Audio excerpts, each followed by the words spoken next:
Muito boa noite, meus caros amigos, minhas queridas amigas. Que Jesus nos guarde e nos mantenha em sua paz. É uma alegria poder partilhar esses momentos de espiritualidade e de vida com cada um de vocês. Vamos chegando devagarzinho. Eu vi que o vídeo aqui já iniciou. E quando a gente é convidado para fazer uma palestra no Facebook, eu me sinto como se eu tivesse que cruzar, cabecear e fazer o gol. Então, vamos começar lendo uma página. E eu trouxe aqui o livro Fonte Viva, do benfeitor Emmanuel, pela psicografia de Francisco Cândido Xavier, onde eu vou abrir ao acaso. A gente vai ler, depois fazer uma prece e nós entramos propriamente na palestra. Bom, a lição que veio ao acaso, que não existe, é a lição 94, Capacete da Esperança. E a pérola trazida por Emmanuel é: tendo por capacete a esperança na salvação. Citação de Paulo em 1 Tessalonicenses, capítulo 5, versículo 8. O capacete é a defesa da cabeça em que a vida situa a sede de manifestação do pensamento. E Paulo não podia lembrar outro símbolo mais adequado à vestidura do cérebro cristão, além do capacete da esperança na salvação.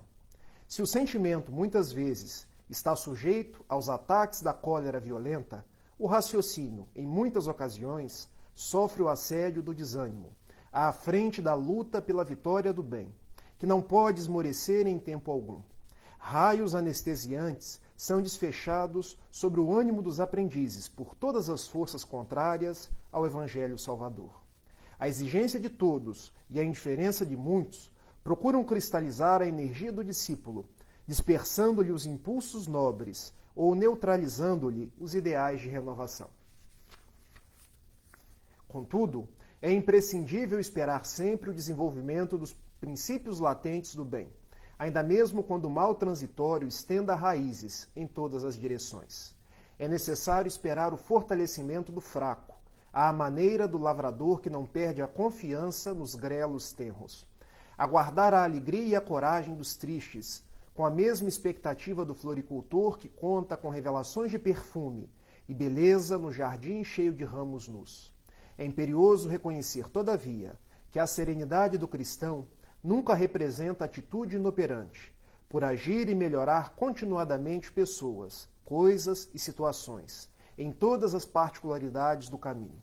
Por isso mesmo, talvez, o apóstolo não se refere à touca protetora. Chapéu quase sempre indica passeio, descanso, lazer, quando não define a convenção no traje exterior de acordo com a moda estabelecida.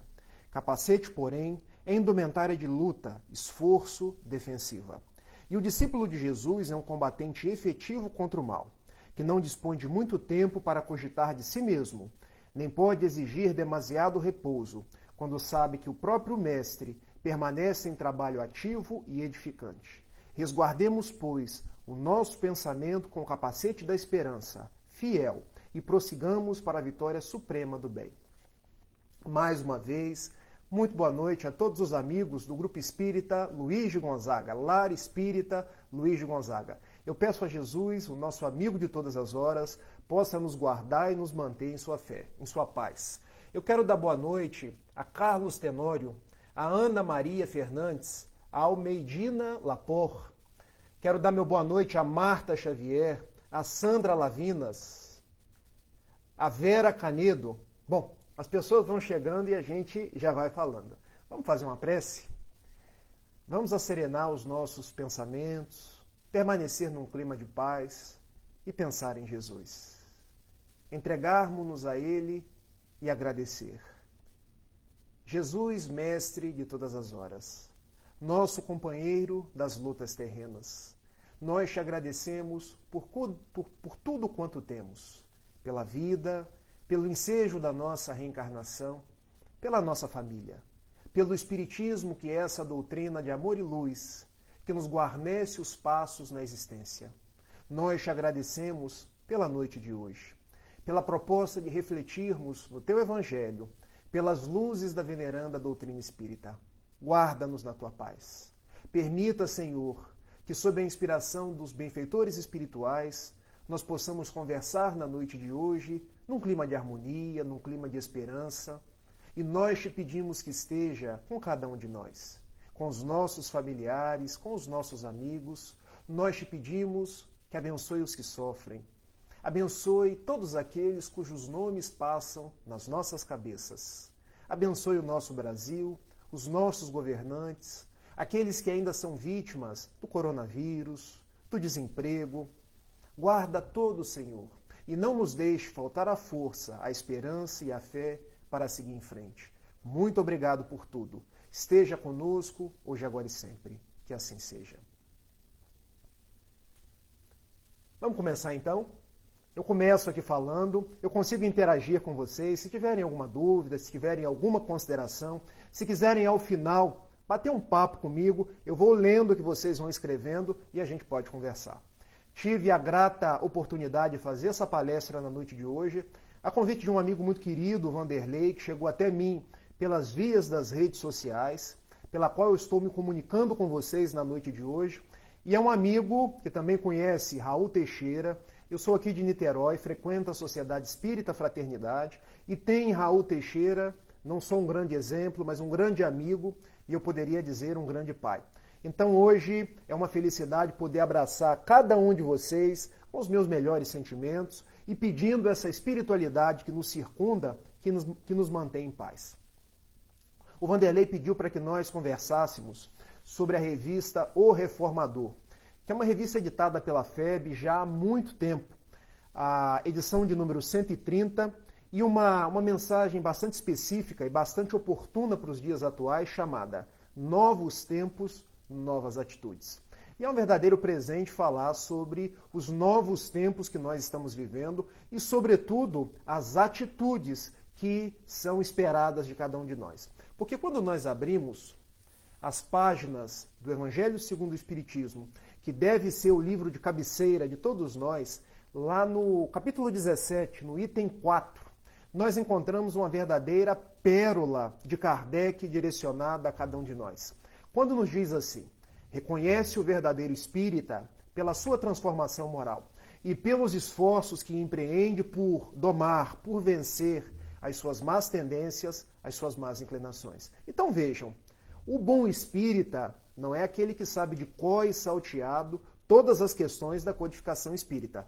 É bom que nós saibamos, é bom que cada vez nós estudemos mais, mas o bom espírita é aquele que se transforma, é aquele que busca ser a sua melhor expressão, fazer todo o bem que está ao seu alcance, é aquele que busca ser no dia de hoje melhor que no dia de ontem, fazer no dia de amanhã melhor do que no dia de hoje. Então, vivemos novos tempos. Estamos saindo de uma pandemia que vitimou muitas pessoas pelo mundo, mais de 3 milhões de pessoas. E no Brasil desencarnaram hoje mais de 560 mil pessoas. Em verdade, essas pessoas estão retornando para o lar espiritual, estão voltando para a verdadeira casa. Mas o fato é que nós vivenciamos uma nova realidade. E novas realidades demandam de nós novas atitudes. Porque vejam, nós escutamos muitas pessoas falando do retorno do normal. Mas esse normal não pode ser o mesmo normal de antes. Porque eu convido cada um de vocês a reflexionar comigo. Como nós estávamos vivendo antes? Qual era a tônica dos nossos passos? Vamos rememorar?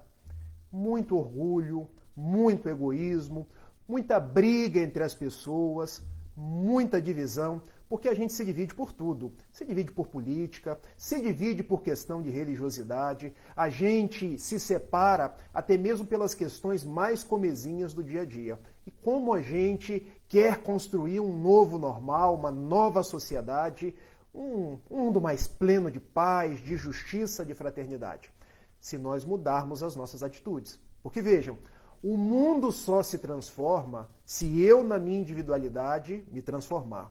Daí a razão de nós internalizarmos essa frase do Evangelho segundo o Espiritismo. Reconhece o verdadeiro espírita por aquele que se transforma. Porque quando as individualidades vão se transformando, nós vamos, por consequência, transformando o mundo. Hoje se fala muito em transição planetária. Porque o nosso mundo, ainda de provas e expiações, está migrando para um mundo em regeneração. conforme anotações dos bons espíritos, no capítulo 3º do Evangelho segundo o Espiritismo.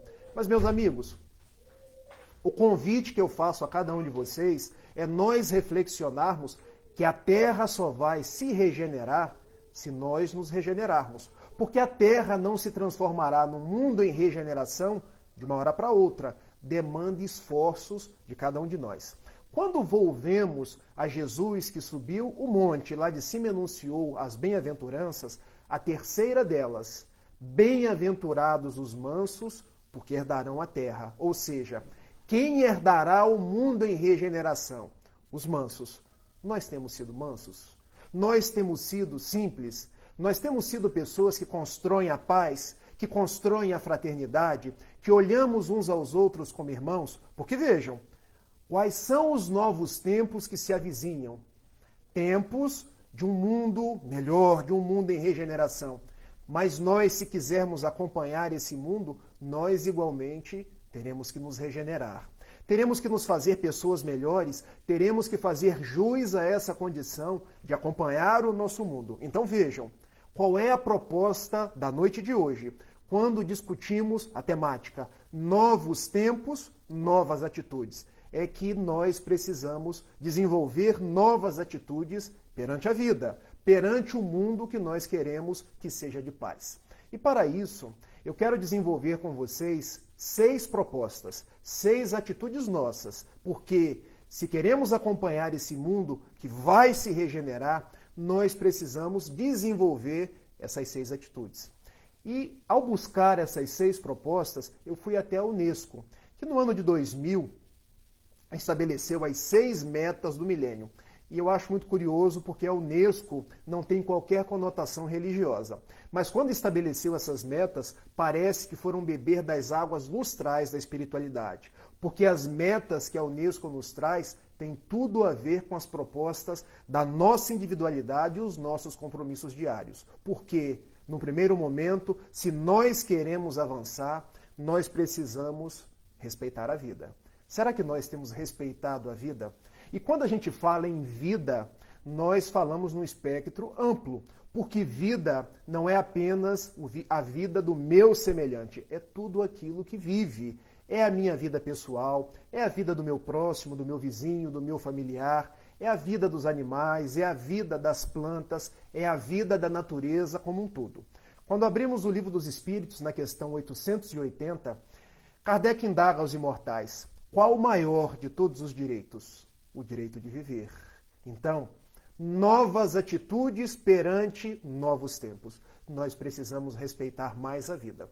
E vocês poderiam me perguntar assim: Rafael, dá para você ser mais específico? Sim.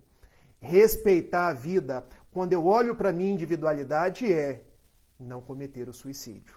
Saber que só Deus sabe o tempo de eu nascer e de eu retornar. Porque todos nós ganhamos o ticket da vinda, o ticket do retorno à nossa casa espiritual, só Deus é que sabe. Então, nós devemos viver em abundância tal qual nos prometeu Jesus. Devemos aproveitar cada um dos nossos minutos, das nossas horas, para fazer o melhor que estiver ao nosso alcance. Para construir a paz, para promover o bem e não ficar definhando naquelas atitudes: esse mundo não tem jeito mais, minha vida não vai para frente porque eu não consigo fazer nada. Gente, porque suicídio não é apenas o suicídio direto. Quando eu, por vontade própria, tiro a minha própria vida, há também o suicídio indireto. Aquele que é narrado por André Luiz na terceira das suas obras, quando ele nos fala da série no plano espiritual. Ao suicídio daqueles que abdicam de viver, porque vão se entregando ao marasmo, aos vícios, às coisas ruins da existência e vão dilapidando o fluido espiritual que era para a vida, que era para a prática do bem. Então, respeitar a vida eu tenho uma vida que me foi outorgada por Deus. Deixa eu aproveitar esse presente cada minuto, cada segundo, fazendo todo o bem que estiver ao meu alcance. Respeitar a vida é igualmente respeitar a vida do meu próximo. Eu não posso tirar a vida de quem quer que seja. E vejam, quem é o meu próximo? É a criança que está no ventre da mulher e que quer nascer. Porque Quando a gente comete o aborto, nos diz a questão 358 do Livro dos Espíritos, é alguém que precisava reencarnar-se, mas teve a sua oportunidade interrompida. Respeitar a vida do semelhante é respeitar a vida da criança que quer nascer, mas igualmente respeitar a vida daquele doente que está lá no hospital. E muitos dizem assim, esse daí não tem jeito mais. A vida é só orgânica, é só vegetativa. Vamos desligar o aparelho e acabar com o sofrimento. Não, não pensemos assim. Nós que sabemos da imortalidade, nós devemos entender que enquanto a vida, há tempo para o espírito arrepender-se, aproveitar cada um daqueles segundos e retemperar-se para novas atitudes. Então, da mesma forma que nós dizemos não ao aborto, nós dizemos não à eutanásia. E também dizemos não a uma coisa que está muito em voga nos dias atuais, que é a pena de morte. Porque eu vi outro dia, e de uma forma bem lamentosa, no site UOL, que eu costumo ler todos os dias, que mais de 50% dos brasileiros apoia a pena de morte. Sob a insígnia, bandido bom é bandido morto. E eu fico me perguntando se a gente executar um bandido, a gente resolve um problema. Diz-nos o benfeitor Humberto de Campos, irmão X, num livro notável chamado Cartas e Crônicas, que vale a pena ler. O título da lição é sobre a pena de morte. Que quando a gente mata um bandido, a gente transfere um problema de um lugar para o outro, porque a gente tira o encarnado e ele, desencarnado, continua do lado de lá, na condição de um obsessor, pesando sob a nossa envergadura material. Daí, quando a gente lê a questão 761 do Livro dos Espíritos, nós entendemos que a melhor pena é viver. Ainda que seja num presídio, ainda que seja com todas as dificuldades, porque em vivendo a pessoa tem tempo para se arrepender, para ressignificar os seus passos, respeitar a vida do semelhante então, é dizer não ao aborto, é dizer não à eutanásia, dizer não à pena de morte. Respeitar a vida é ter um olhar mais dúlcido para com os animais. Porque vejam como nós ainda agimos com os animais, como nós somos ignorantes com os animais que nos ajudam. Porque eu tenho um cachorro aqui dentro da minha casa e como eu vejo pessoas que maltratam os nossos animais, que destroem a nossa natureza, que lidam com as flores como se elas fossem enfeites, pisoteando, arrancando as folhas, mas há vida ali. Há um princípio inteligente que um dia saiu do mineral, estagiou no vegetal, passou pelo animal e chegará no hominal que somos nós. Então, quando pensamos na pedra bruta, nós hoje, esse princípio inteligente, individualizado e com consciência da nossa individualidade, já passamos pelo mineral, pelo vegetal, pelo animal. Então a gente aprende a respeitar toda a forma de vida. Se queremos, então, seguir com o nosso planeta diante desses novos tempos de regeneração, primeira proposta, respeitar a vida, sob todos os aspectos. Segunda proposta, rejeitar a violência. Porque hoje a violência não é apenas a violência das vias de fato. Porque como é a violência das vias de fato? É quando eu me engalfinho com a outra pessoa em murros, em pescoções, em chutes. Será que a gente precisa agir dessa forma? Não. Porque quando agimos com violência, renunciamos a uma coisa sagrada chamada diálogo. Eu abdico do diálogo para tentar resolver na violência. Mas a violência hoje não responde apenas pelas vias de fato, porque responde igualmente por uma outra coisa que a gente, na nossa malícia, faz por trás. Faz na forma de calúnia, na forma de fofoca, na forma de redes sociais. Gente, porque como a gente comete hoje violência pelas redes sociais? Como a gente espalha fake news, assacando contra personalidades alheias, espalhando mentiras. Como eu sei se eu estou espalhando mentira? Verificando se aquilo que chega para mim é verdadeiro. Diz Sócrates, o grande filósofo grego, que eu só devo colocar uma coisa na internet ou compartilhar se passar por 3 peneiras. A primeira peneira é verdade. Ah, Rafael, como eu vou saber se é verdade? Se eu não tenho como saber se é verdadeiro ou não, eu não compartilho, eu não coloco, nem no Facebook, nem no Instagram, nem no Twitter, porque a mentira destrói uma reputação. E nós temos que ter esse cuidado, porque a violência hoje, ela chega pelas redes sociais. E nos diz o filósofo Sócrates que a segunda peneira é a peneira da necessidade. Será que é necessário que eu compartilhe essas coisas? Será que é adequado que eu, de fato, coloque coisas que não vão agregar, coisas que não são nobres? E a terceira peneira é a peneira da bondade.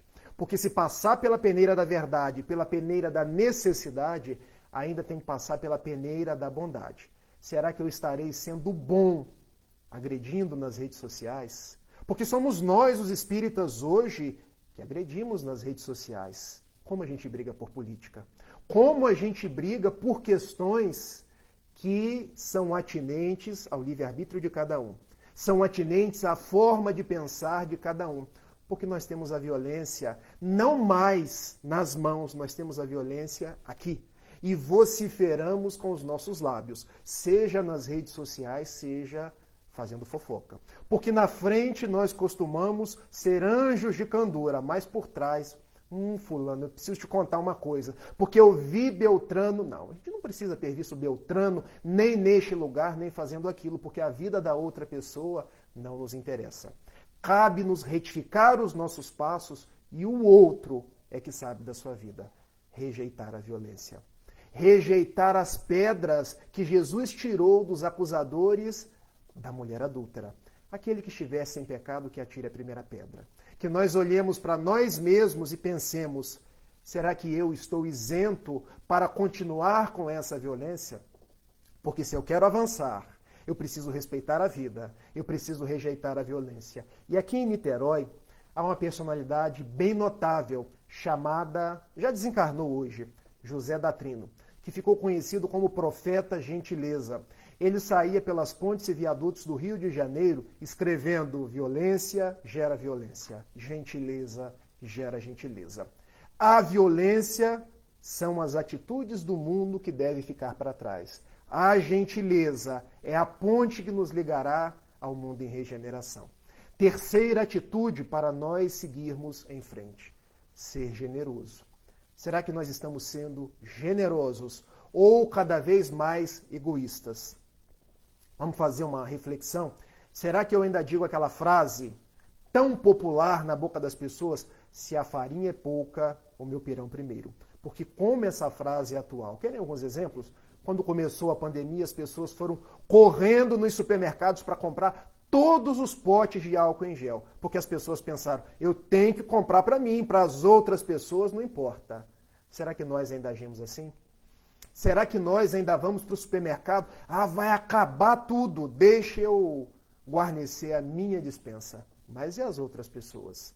Será que eu estou sempre pensando que os outros não me interessa, só me interessa quem está dentro da minha casa? Será que isso é agir com generosidade ou é agir com egoísmo? Porque o egoísmo, muitas vezes, ele é decantado nos nossos lábios, nas nossas palestras. Nós conhecemos a questão do Livro dos Espíritos, 913, que diz que o egoísmo é o vício mais radical. 785, que diz que egoísmo e que orgulho nos impedem a evolução espiritual. Mas será que nós estamos trabalhando assim no dia a dia? Eu tomo uma barca para ir de Niterói para o Rio de Janeiro todos os dias. E pela atitude das pessoas quando vão tomar a barca, eu percebo que nós ainda somos muito egoístas. Porque quando a barca atraca, as pessoas entram igual bois entrando no curral. Porque elas competem para ver quem vai ficar lá na frente, porque vai sair primeiro, vai chegar primeiro no trabalho, e para quem vai ficar sentado. Então as pessoas se empurram, se espremem, tudo isso para ficar dentro de uma barca 15 minutos. Será que custa cada um respeitar o time de quem chegou primeiro e ir ficando em fila indiana? Não. As pessoas querem entrar, querem disputar os espaços, querem sair na frente. Egoísmo. Qual é a proposta? Agir com generosidade. Eu não vejo mais os jovens levantando, e faço isso para mim mesmo, quando chega um idoso no ônibus. Olha, você já viveu mais tempo, a gente não precisa nem falar nada, gente. A gente levanta e deixa a pessoa sentar. Eu não vejo mais os atos de cavalheirismo, de homens para mulheres, de mulheres para homens. Parece que a gente está num frenesi ao redor do nosso umbigo. Qual é a proposta? Ser generoso. Desenvolver essa virtude que nos mostra a outra pessoa. E para que a gente possa se dar conta dessa necessidade, eu quero contar uma história de uma Prêmio Nobel de Literatura, Selma Lagerlöf, que, escrevendo pela psicografia luminosa de Divaldo Pereira Franco, nos conta a história de um homem que seguia jogando sementes de manga por um lado, por outro lado, semeando os caminhos. Esse homem já era jovem há mais tempo, porque velho e novo é questão de espírito. Então a gente pode dizer que existem os jovens e os jovens há mais tempo. Ao que atrás dele vinha um espírito de porco. Ah, Rafael, o que é um espírito de porco? Bom, o espírito de porco é aquele que quando você torce para um time, ele fica secando. É quando você veste a sua melhor roupa e quer receber um elogio de que for bonito, ele vem: nossa, você está gordo, hein? Nossa, essa roupa não te caiu bem.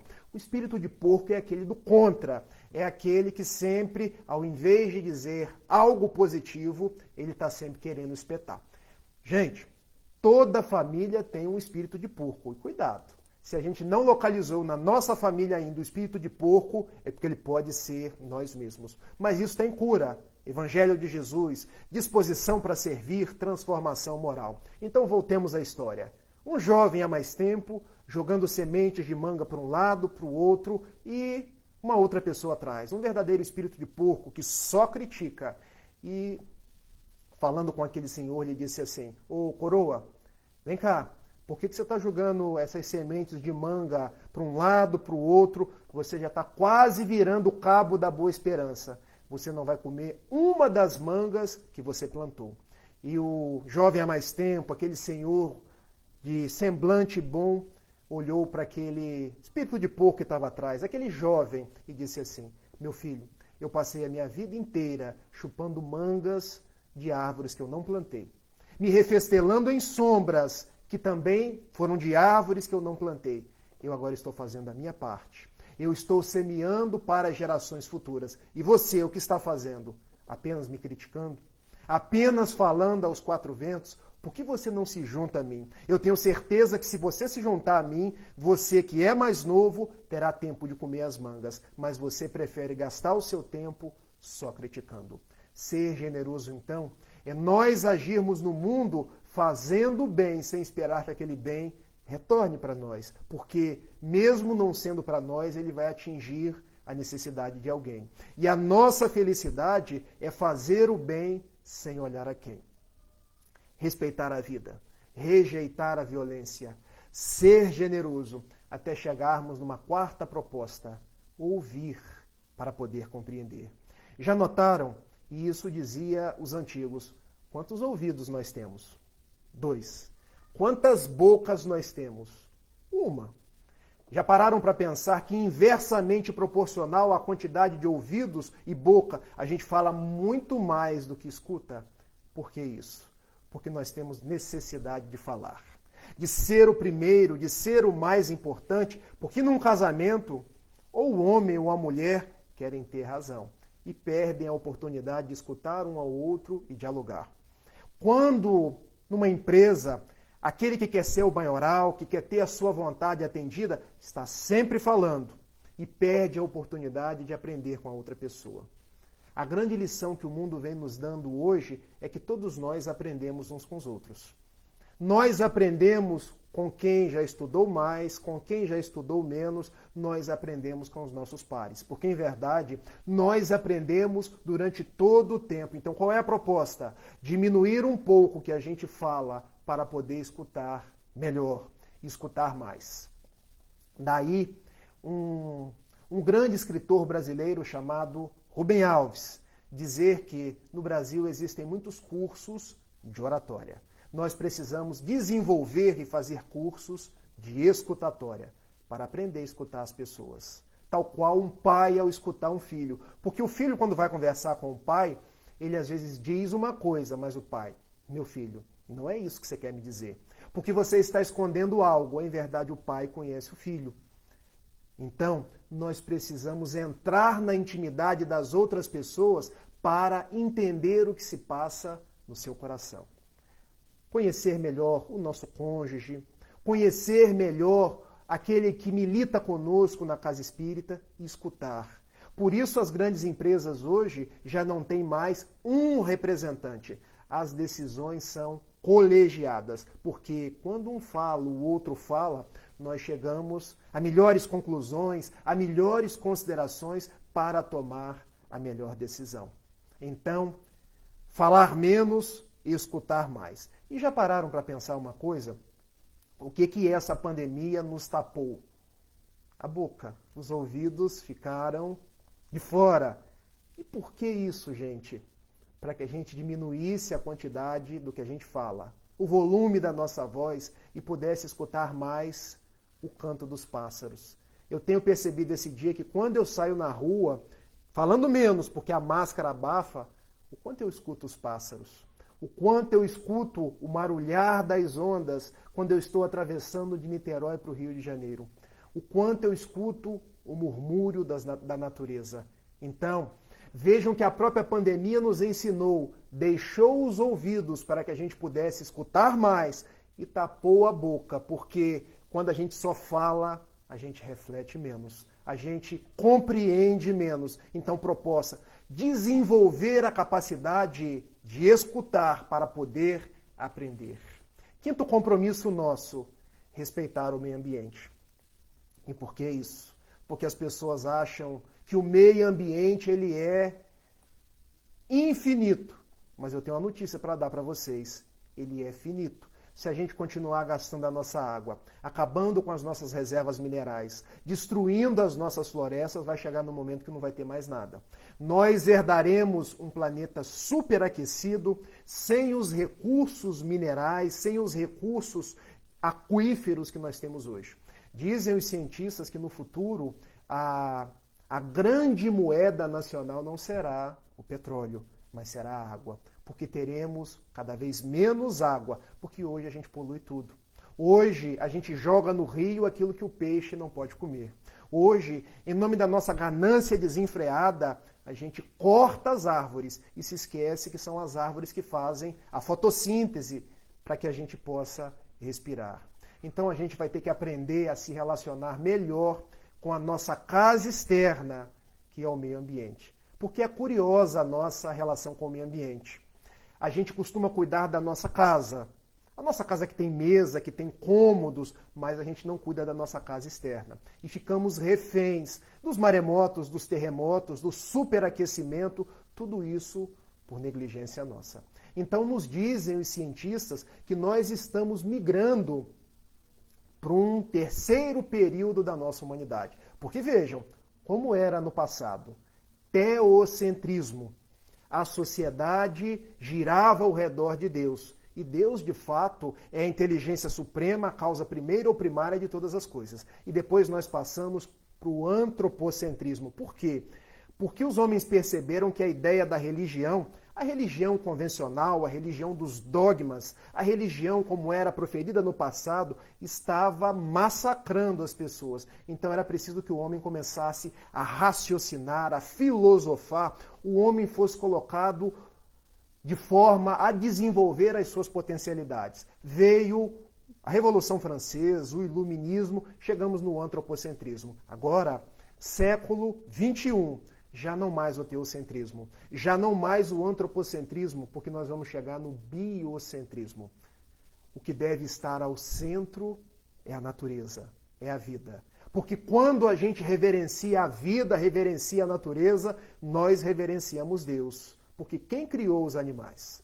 Quem criou a natureza? Quem criou os regatos? Quem criou tudo que nós vemos? Deus. Então, quando a gente valoriza a vida, a gente valoriza aquele que criou tudo. Quando a gente valoriza as outras pessoas, biocentrismo, nós estamos valorizando o próprio Criador de todas as coisas. Questão 27 do Livro dos Espíritos. Existe uma trindade universal. Um grande triângulo, onde no ápice superior, Deus, na parte, na base do triângulo, espírito e matéria. Então o biocentrismo é tudo que eu olho, tudo que eu vejo, tudo que eu toco, foi criado por Deus. Então, quando eu valorizo a vida, eu vou, por consequência, valorizando o próprio Deus, para chegar no nosso último compromisso, redescobrir a solidariedade.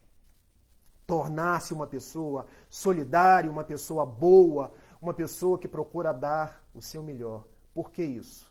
Porque a gente veio se perdendo nos tempos, nos séculos, dos caminhos da solidariedade. A gente vem se embotando na casca do eu, e daí o egoísmo, na casca das nossas próprias necessidades e esquecendo que nós estamos no mundo por um compromisso de amor.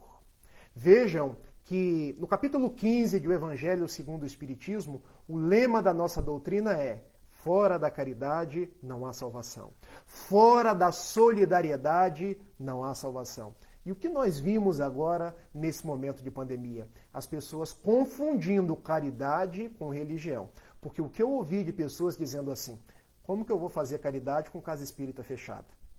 Como que eu vou fazer caridade se eu não posso nem ir no meu culto, na minha igreja? E eu conversando com as pessoas, eu dizia: para fazer caridade precisa de casa espírita aberta, precisa efetivamente de estar dentro da igreja. E eu convidava as pessoas a ler o texto do Atos dos Apóstolos, escrito por Lucas, o apóstolo Lucas, mais uma frase dita por Paulo, quando ele mais ou menos diz assim: não pense que Deus veio construir a sua morada em templos construídos por mãos humanas, mas Deus veio construir a sua morada no coração do homem, de onde nunca sairá. Ou seja, caridade, solidariedade, nós exercitamos em todo lugar, dentro da nossa casa, com a nossa esposa, com a nossa filha, filho, no nosso ambiente de trabalho, com o patrão, com aquele que trabalha para mim, na nossa sociedade. Quando eu entro num elevador, ali dentro tem um ascensorista, eu dou bom dia para ele. Às vezes o meu bom dia tira aquela pessoa do suicídio. Porque a pessoa está acostumada a ninguém cumprimentá-la. Exercitar a caridade através do abraço. Ah, Rafael, mas eu não posso abraçar ninguém mais. Abrace pelas redes sociais. Abrace pelo telefone. Que a sua voz seja a carta viva de Jesus chegando ao encontro daqueles que sofrem. Quantos são os angustiados, os depressivos? Quantos são aqueles que estão estertorando das mais variadas dores e que precisam de uma palavra de consolo? Precisam de uma voz amiga. E me vem à cabeça aqui agora uma canção de Eduardo Barreto, quando ele nos fala: sua voz pode ser o único livro que alguém possa ler e servir de abrigo. Porque muitas pessoas, no auge da dor, não conseguem pegar do Evangelho, abrir, ler e fazer uma oração. Precisam de alguém. E você pode ser esse sirineu. Porque o próprio Jesus, mesmo sem precisar, teve um sirineu. Vocês lembram? Aquele homem carregando uma cruz pesada, com uma coroa de espinhos na cabeça, já todo ensanguentado, em um determinado Simão, vindo de Cirene. E daí Simão, sirineu, pensou: caramba, tem um homem ali, já aos frangalhos, com uma cruz pesada, uma coroa de espinhos, deixa eu ajudar. Isso é caridade. Porque ele não perguntou se o homem era judeu, se era samaritano, ele apenas viu o homem sofrendo: eu vou carregar essa cruz. Então, nos dias de hoje, que nós possamos carregar a cruz uns dos outros, com palavras, com gestos, com atitudes, dando o nosso melhor, porque novos tempos pedem novas atitudes. Se eu quero chegar às mesmas consequências, como nos diz Simão Pedro de Lima, lá das terras das Minas Gerais, eu continuo agindo das mesmas formas. Agora, se eu quero chegar a consequências diferentes, eu preciso agir de formas diferentes. Então, qual é o vetor da transformação, se não eu mesmo? Vamos trabalhar, vamos sorrir, vamos abraçar, vamos ser o nosso melhor, porque o melhor tempo que nós temos não é amanhã e nem foi ontem, é hoje e agora. Porque Jesus espera por nós. Jesus é o grande amigo de todas as horas que tem chamado: vinde a mim. Vinde a mim, vós que estáis cansados e sobrecarregados, que eu vos aliviarei. Vinde a mim e trabalhai na minha messe, porque a messe é grande e os trabalhadores ainda são poucos. A terra é um mundo que eu amo, eu sou o governador da vossa terra, mas eu ajo ajudando a criatura humana por outra criatura humana. Então Jesus precisa dos nossos braços para poder ajudar a braços que ainda sofrem mais do que os nossos. Se eu pudesse acrescentar as 6 propostas da Unesco, vamos relembrar? Respeitar a vida, rejeitar a violência, ser generoso, preservar o meio ambiente, ouvir para compreender e redescobrir a solidariedade. Eu queria acrescentar a 7ª, reconectar-se a Jesus. Porque a gente andava afastado de Jesus. Agora é o momento do retorno. Nós, os filhos pródigos, precisamos retornar a Jesus e perguntar: o que queres que eu faça? Eu andava pelo mundo acompanhando políticos, acompanhando sociólogos, acompanhando homens. Agora eu quero servir-te, seguir-te e ir contigo construir um mundo de paz. Um mundo de paz que está no meu interior. Então, meus amigos, eu agradeço a cada um de vocês. Agradeço essa oportunidade de não fazer uma palestra, mas fazer uma conversa fraterna com cada um de vocês. E termino com uma oração, lá do livro Parnaso de Além-Túmulo, da psicografia de Francisco Cândido Xavier, o espírito José Silvério Horta, um padre que, chegando no plano espiritual, ditou esse Pai Nosso a Chico Xavier, que diz mais ou menos assim: Pai nosso que estais nos céus, na luz dos sóis infinitos, Pai de todos os aflitos, neste mundo de escarcéus. Santificado, Senhor, seja o teu nome sublime, que em todo o universo exprime concórdia, ternura, amor. Venha ao nosso coração o teu reino de bondade, de paz e de claridade na estrada da redenção. Cumpra-se o teu mandamento que não vacile nem erra, nos céus como em toda a terra, ainda de lutas e de sofrimento. Evita-nos todo o mal e dá-nos o pão do caminho, feito com a luz e com o carinho do pão espiritual. Perdoa-nos, meu Senhor, os débitos tenebrosos de passados escabrosos de iniquidade e de dor. Auxilia-nos também, nos sentimentos cristãos, a amar os nossos irmãos que permanecem longe do bem. Com a proteção de Jesus, livra nossa alma do erro, neste mundo de desterro, distante da tua luz. E que a vossa ideal igreja seja o altar da caridade, onde se cumpra em verdade o vosso infinito amor, hoje, agora e sempre, Senhor. Tudo de bom, um grande abraço e a gente se vê por aí. Eu espero, o Vanderlei já me chamou, que um dia eu possa estar em loco aí com vocês para dar o abraço físico. Até lá, que Jesus abençoe a todos. Deixa eu ver aqui se tem alguma mensagem. Bom, já ao final eu estou vendo que o áudio e o vídeo estão ok. Tem alguém dizendo que está tendo interrupções no vídeo. Me perdoem, a internet às vezes falha um pouco. Agora já depois disseram que áudio e vídeo ok. Agradeço aí a Marlene pela consideração, pelo carinho, a Ana Maria Fernandes, a Marcelo Veterinário Souza Chaves, a Almeidina Lapor, a Mônica Costabile, a Maria José, a Marta Xavier. Eu acho que eu agradeci a todo mundo. Gente, um bom final de semana, um feliz Dia dos Pais e que Jesus permaneça conosco, hoje, agora e sempre. Um beijo, gente. Tchau, tchau.